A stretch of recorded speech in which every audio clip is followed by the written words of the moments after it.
Salut YouTube, je parle le français, and that's what I want to talk about in this video. If I conjugated that correctly, that should have been, hey YouTube, I'm learning French. The I'm learning French is a conjugational part. Also quick disclaimer before I get started, or a quick little caveat or whatever, quick aside. I hope that my camera setup is good. I recorded this entire video, had my camera all nice and set up and everything. I took my phone away, went, ate a snack, started to watch my video, discovered that it was not recording, so yes. Now I gotta say all of the words again. Okay, so I'm learning French, as you gathered from the way I opened this video, and I have had a few challenges trying to learn the language as a blind person, not in school, as you've learned from the title. So I think I'm going to separate this into 3 parts. I want to talk about my history with the French language, I want to talk about with my history and language overall, and then I want to talk about the learning process and how that's going.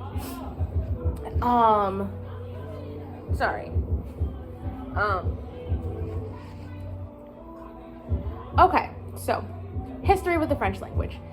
I was that kid who read classics along with their fantasy.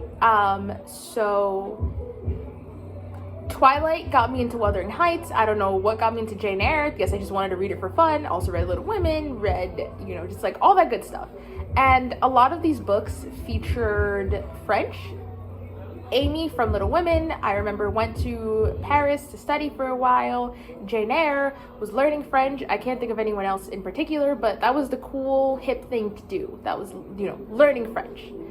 So I saw a lot of phrases that I didn't really know how to pronounce, and I looked up how to pronounce it on Google Translate, or just did my best and guessed my way through pronunciation. There was an American Girl book I remembered with a French character, and there was a pronunciation guide. I don't remember all of the details, but that was my first pronunciation guide with French, I remember.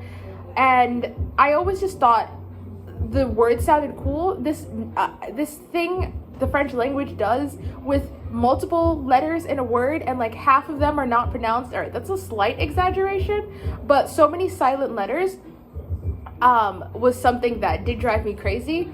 But once I figured out how to pronounce the word, I was like, oh, this sounds so cool. So throughout all of this, I, at various points, was like, okay, I should get a pronunciation guide. I should find something, compile a list of how things are supposed to be pronounced, how the letters are supposed to sound, all of that good stuff. Why I didn't think to just learn the language, I don't know, but it took a few years for me to come around to that point. I did this with other languages too. I love learning how things are pronounced. I love languages. I love accents as well. Anyone who has watched my channel for even just a few videos should have figured that out, that I love imitating accents, particularly the English accent. That's the one that I often fall into and can sustain for a while, but just all of them to varying degrees of success, but I enjoy imitating all of them. In books like Anne Frank, I would look up the random German passages. I would look up how to pronounce them, what their exact meanings were. Latin was another common one that I saw, particularly in magic books. The magical language was often in Latin, and so that was fun to learn and figure out. And also singing in choirs, we often sang songs in other languages. So again, there was just a lot of language exposure, and I thought it was all cool. Forgot to add that I did try to teach myself some of these languages. Latin was one, Hawaiian was another, Nahuatl was another. The only problem was that I chose languages that were either dead or there was no one around me who spoke it, so I got bored quickly. In addition to that, my last name, Mordaunt, is a French last name, and I don't know where it comes from. It's a mystery that hopefully I will eventually solve, but I don't know if I will. My mom's side of the family, English-speaking Caribbean. My dad's side of the family, so his grandmother, my great-grandmother, is from St. Kitts. Originally, he told me that she was from St. Thomas, and then I did an ancestry test and spoke to a second cousin who had done some research and found out that it was actually St. Kitts. So English-speaking Caribbean on so many fronts. However, my dad does not talk about his own dad. So I don't know where grandpa, great-grandpa, I don't know where anyone comes from on that side.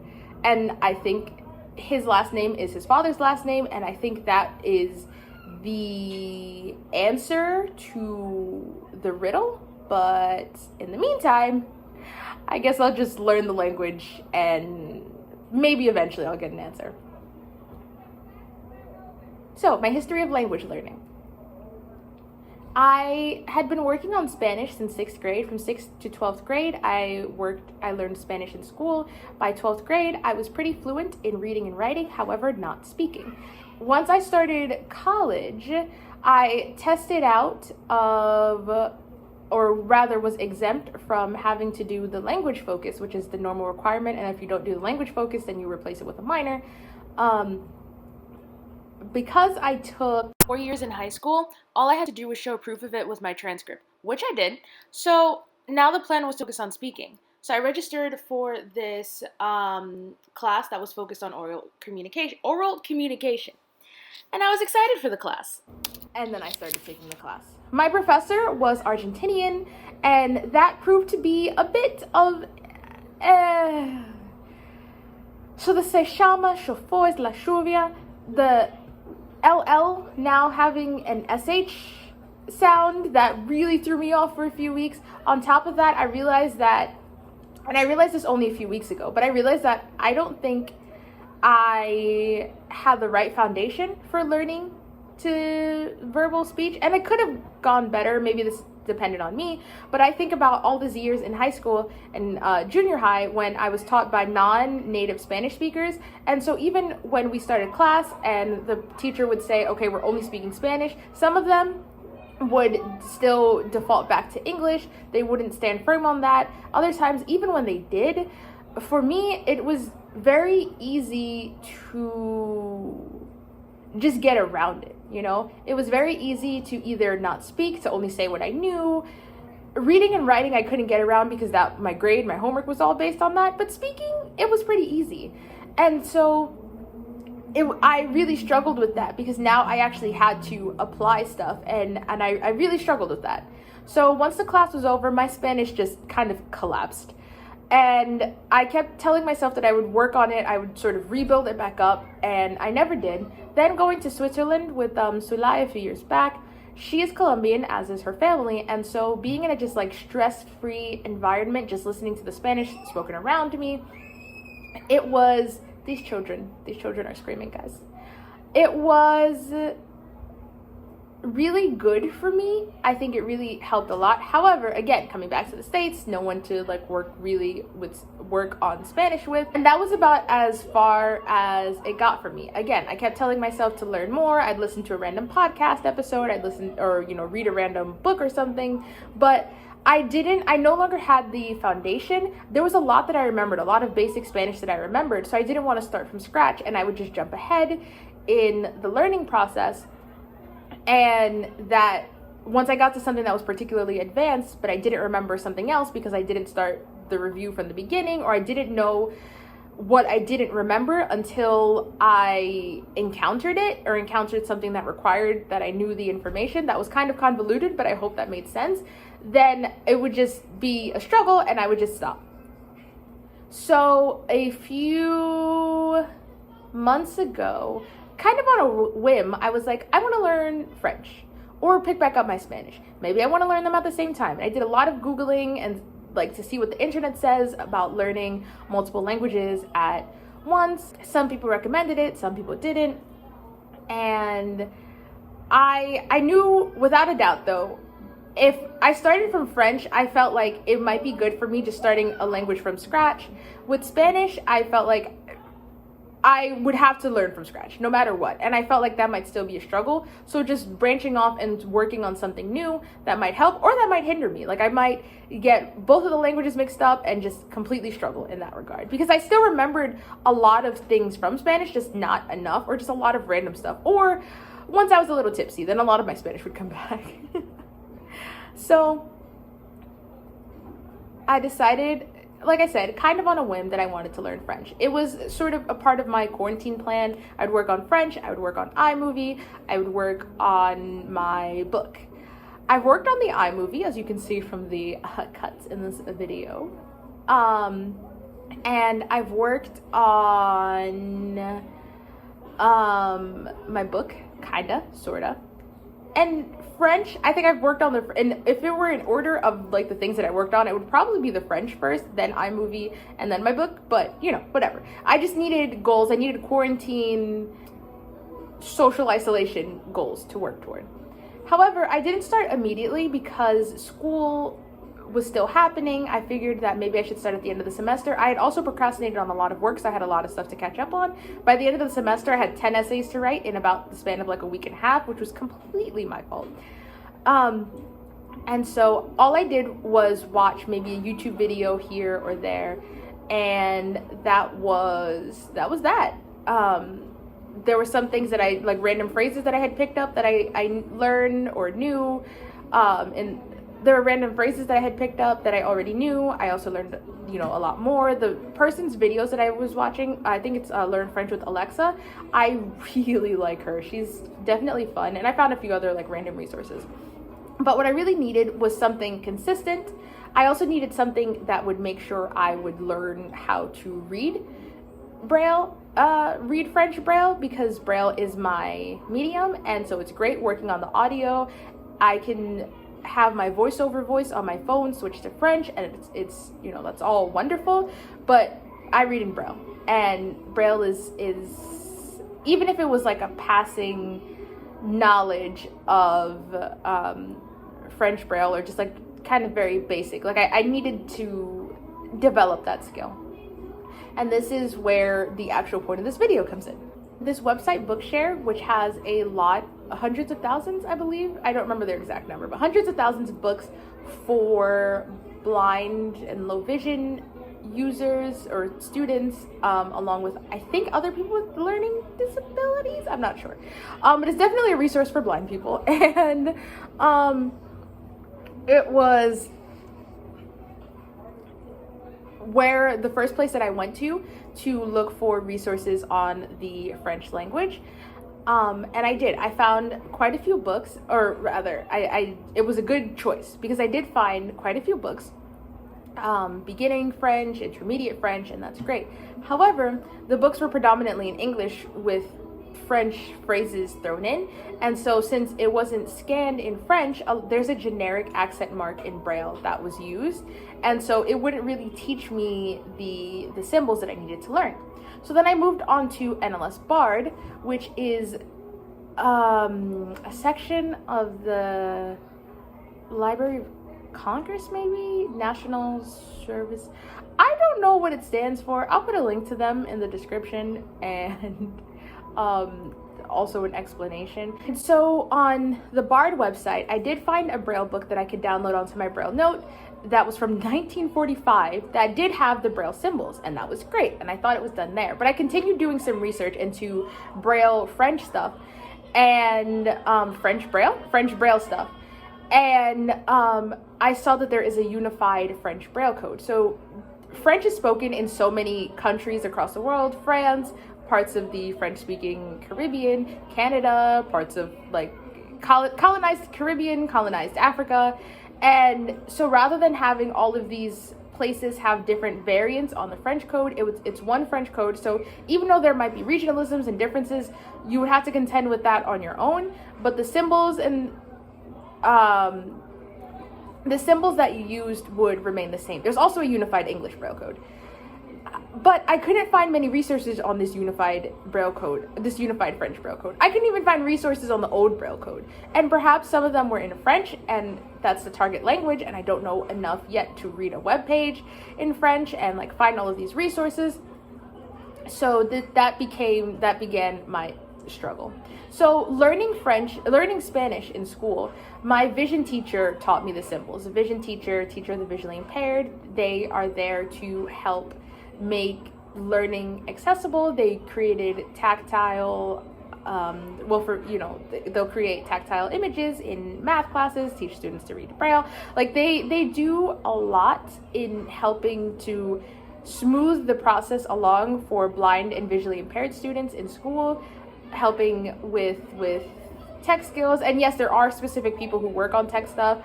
But yeah, so because also that Spanish is so prevalent, I think it's very common for vision teachers to have a basic knowledge in Spanish characters and symbols, especially in New York City. So I didn't think to reach out to a vision teacher and ask, like, you know, or I didn't think it would make any difference if I reached out to a vision teacher and asked them for French resources, because I mean, I guess depending on where they got their Spanish resources from, then they could help me with the French. But I didn't think about that until saying that now in this video. So that's fine.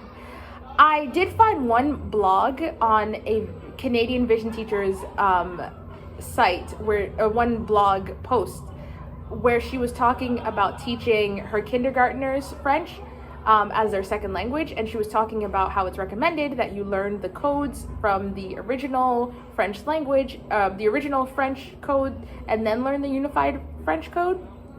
And that's great, and I do have the resource for the original French Braille. However, I don't have the resource for the unified French Braille, which is not something that I have to worry about right now. Sorry, I have no idea what's going on with my nose today. But yeah, so she had a few images of examples, except the problem was that they were images. I was really hoping she would just spell it out for me and tell me what the symbols were that I needed, tell me how everything worked. That did not happen. And so I figured that I could potentially reach out to the Canadian School for the Blind.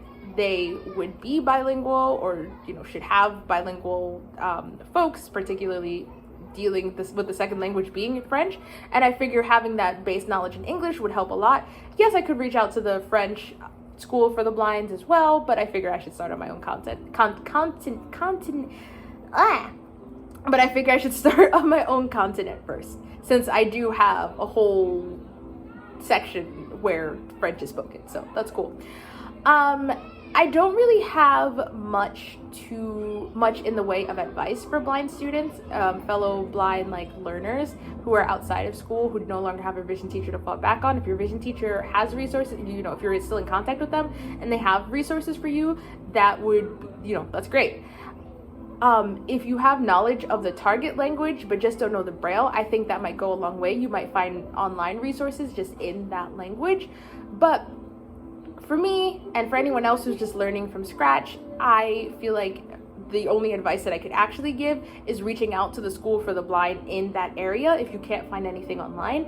It's so interesting. There are so many blind and low vision people, but blindness is still a minority. And so there are a lot of resources, but they're also hard to find sometimes. And then it also depends on what you're looking for. There was an abundance of Spanish resources. And in part, I feel like that's because the US, Spanish is our unofficial second language.